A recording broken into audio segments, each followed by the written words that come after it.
So it's March, and that means St. Patrick's Day. And it also means taking my kilt to the cleaner to have the pleats repressed, packing my bags for the Crumb St. Patrick's Week tour, and brushing up on Irish tunes we haven't played since last year. So this seems like the perfect time to compile a list of my favorite Irish ballads. Now, these are not drinking songs, though there could be drinking in them. And they're not ballads in the modern sense of being a slow, sentimental love song, although they also can be. These songs are ballads in the more archaic sense of being narrative stories related to a people's culture and or history.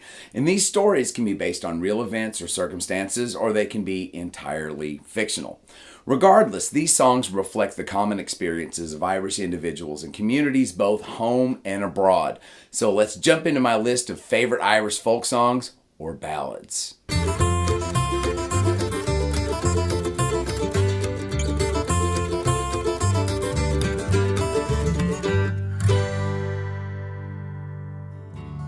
She died of a fever, and no one could save her, and that was the end of sweet Molly Malone. But her ghost wheels her barrow through streets broad and narrow, crying cockles and mussels, alive, alive, oh, alive. Number 8, Molly Malone. Molly Malone's a lovely song. I'm sure most of you have heard the melody before. But lurking somewhere in the text of the story is a dark twist. I would count this song as being from the Troubles tradition. You'll see why in just a minute. So stay with me. The narrator, or the singer, tells us that Molly is a fishmonger who has inherited her trade from her parents, and now she pushes her cart through Dublin streets, crying cockles and mussels, alive, alive, oh, as she peddles her wares. And it's a straightforward enough tune until you get to the last verse when it's revealed that she died of a fever and no one could save her. So the pretty young Molly Malone, the narrator tells us about, is actually deceased. This is a ghost story and is bloody brilliant. Now, there's only a couple of chords, the 1 and the 5, so you can learn it pretty quickly. But watch out, Molly Malone is a slip jig. In other words, some phrases alternate between 6/8 and 9/8 time signatures, and this can make working the strumming patterns out a bit tricky. Again till I roam the world wide. It's goodbye, Muirsheen Durkin. Sure, I'm sick and tired of working. No more I'll dig the Parades, no longer I'll be phone. As sure as my name is Carney, I'll be off to California. Instead of digging Parades, I'll be digging lumps of gold.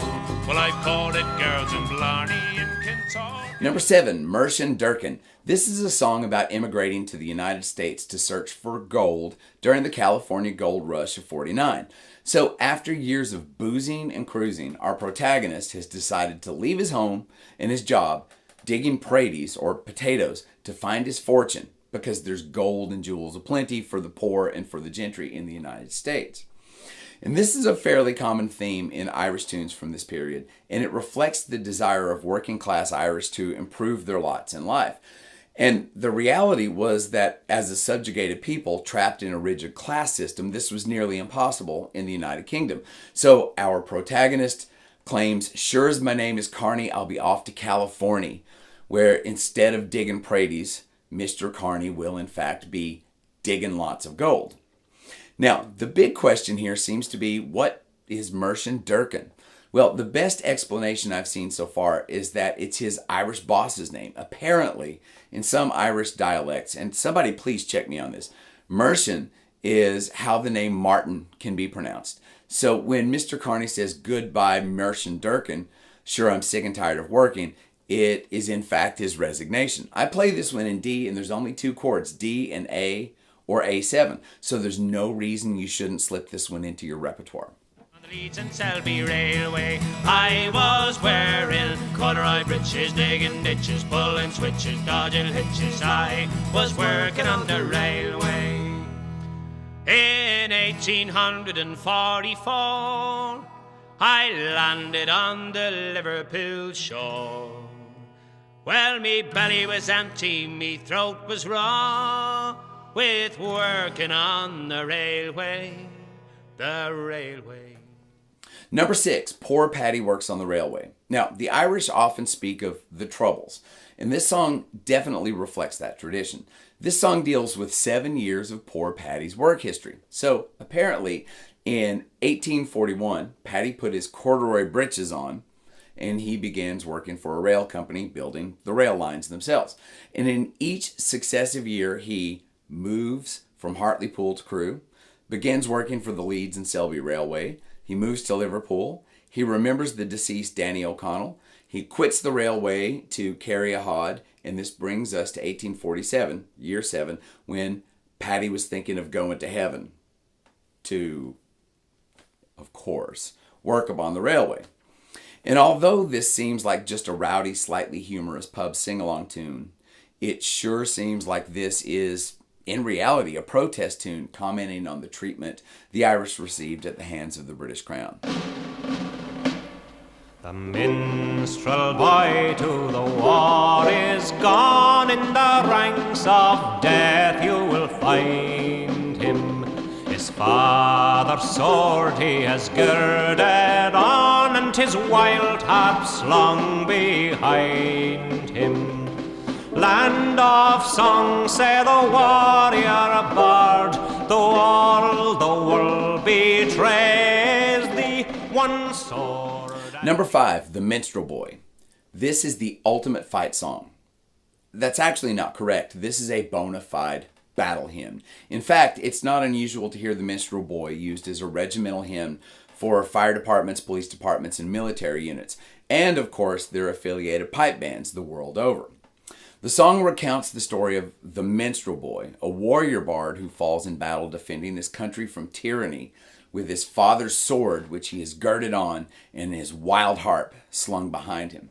And as you might expect, he falls in battle, but his words and deeds live on to inspire future generations. It's a magnificent song with an amazing melody, and there are few experiences which can match hearing a large pipe and drum band playing it full blast.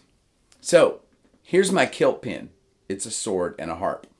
Now, I know it may be overly romantic to identify myself with the warrior bard. The bard part I get, but I don't haul a sword around to St. Patrick's Day gigs, right? But every time I hear this song, I swear every drop of Irish blood in my body really gets going. Declared, for when I'm drinking, I'm always thinking, I'm wishing Peggy Gordon was here. I wish I was in England now. Number 4, Peggy Gordon. Peggy Gordon is an Irish ballad with a beautiful lilting melody, but it's also a vicious song of heartbreak, perhaps the most vicious song of heartbreak ever. Well, I don't know, maybe Solitude by Black Sabbath is a bit more brutal, but regardless, Peggy Gordon distills the experience of heartbreak, and by extension the moodiness and depression which follows, to its most elemental state. Simply, the narrator is in love with Peggy, but it seems that it's not reciprocal. And our narrator is so consumed by his unrequited love that he wishes he was in some lonesome valley where womankind cannot be found. Now, surely, whatever side of the aisle you're on, we've all experienced that feeling before. In fact, he's so consumed with despair that he's dipped his head in a cask of brandy. And this line is where the Irish gift of gab reaches its absolute zenith, because this is the cleverest metaphor I think I've ever heard for going on a monumental bender, and I'm sure plenty of us have been there and done that. The brilliance of Peggy Gordon is simply its ability to relate to a universal experience, but express that experience in such a poetic and aesthetically pleasing way. The chords to Peggy Gordon are simple, 1, 4, and 5, but the timing is weird as it alternates between 4/4 and 2/4 spots. So if you decide to learn this one, be careful of the timing. To be rightful, true, Lenny, to believe there is no one who can tell a lie like me. You can search till you're tired, you won't find a bigger liar. I've been lying since the dawn of history.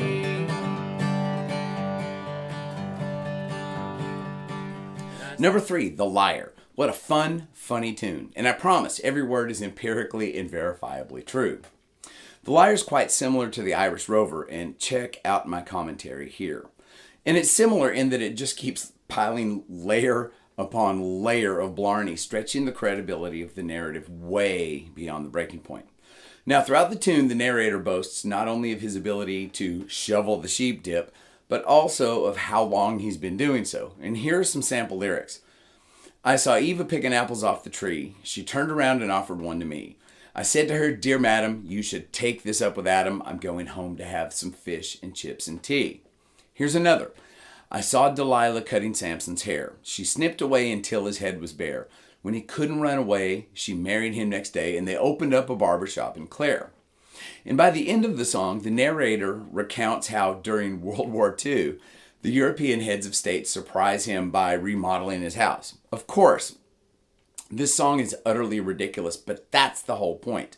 4 chords, a singable melody, and memorable lyrics. You can learn this one for your St. Paddy's Day party in about 10 minutes.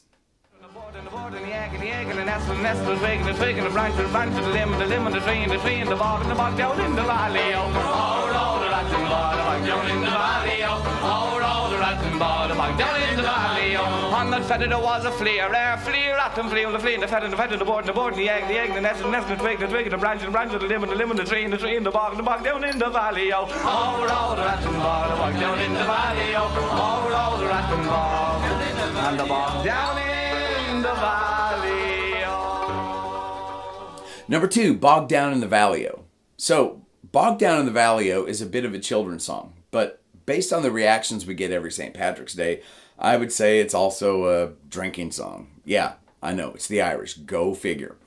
This is like the Irish version of There's a Hole in the Bottom of the Sea that I'm sure most Americans know, or the 12 Days of Christmas. You know, each strophe builds off of and adds to the structure of the last strophe, piling more and more detail and tension into the narrative until it's finally resolved in the last long, giant verse.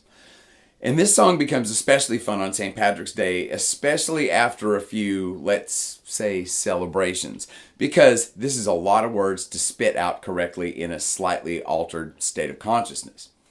And you can play this song with the 3 primary chords, and you don't have to be a great singer to lead the sing-along, so this is a fantastic tune to have in your back pocket at all times. All on me back, with me twing of an ing-ting of an idol, with me twing of an ing-ting of an ide, with me roo-boo-boo-roo-boo-boo randy, and me lapstone keeps baiting away. Now my father was hung for ship stalling, me mother was burned for a witch, me sisters... Number 1, The Cobbler. This might be my second favorite Irish tune after Quare Bungle Rye. See last year's list. And I first heard this on Ken Rubinstein's amazing album, Is This My World That Hovers? And ever since, this version still informs the way I play this song. Now, more traditional versions by the Blarney Lads and Makem and Clancy almost sound like a jaunty account of an itinerant cobbler's travels throughout the countryside. But Rubinstein's slow modal version turns into a much darker tale of whiskey, love, and murder. There are only 2 chords in this tune, D major to C major, pretty much a Mixolydian chord progression. I, however, have always played it as a D add 9 to a C add 9 because I've always felt the extra major seconds, or ninths, however you want to think of them, open things up a bit and add a bit of texture to the soundscape. And it lends a bit of a vague, again, modal accompaniment to the stark, plaintive melody of the vocal. One final notable aspect of the Cobbler is its lilted chorus, with me in-tween of an in-teen of an I-day. I have no idea what all this means, but it's a hell of a lot of fun to play and sing. Please like, share, and subscribe if you like what I do here. Hit the notification bell so you'll always know when a new episode drops, and feel free to leave comments or any suggestions for any topics you might like to see in some future videos. Also, check out my other channel, Live from the Stairwell, and check out some 100% live unplugged performances from, you guessed it, my back stairwell. And for the beginning of March, there's going to be all sorts of Irish tunes that are from the stairwell, so check those out.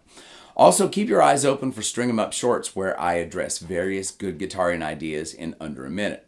My name's Dave Holland, and thanks for watching String 'em Up. Have fun, stay safe, be careful on St. Patrick's Day, and I'll see you next time.